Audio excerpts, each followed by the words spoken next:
Good morning. Okay, I just realized I left my Bible. So I'm not going to be able to read the exact scripture to you, but this morning I want to talk about Matthew 18. And the gist of what the scripture is saying is it's the scripture about if your right hand causes your left hand to sin, cut it off. And I think this is a great verse for believers to read because, one, Jesus is not talking literally. I mean, but maybe he was. I don't think he was. About cutting your right arm off if it's causing you to sin. But he is talking about the dramatic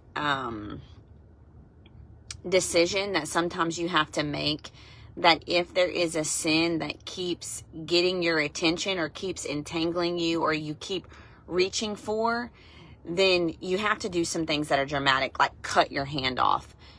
I had a conversation with someone last week, and I was talking about some areas, and sin can look different for everyone. Like sometimes sin can look like always going to other people for reassurance and comfort instead of going to God, who is the source of your comfort.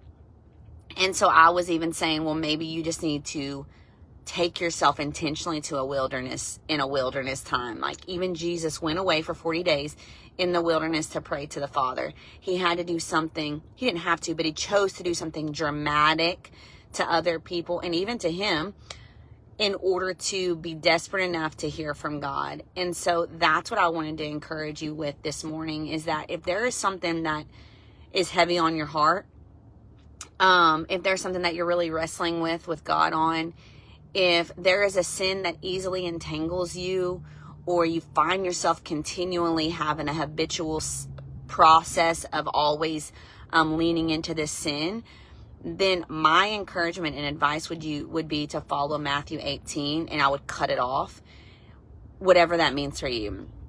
You might have to be dramatic in order to get free, and that's okay. It's scriptural and it's healthy.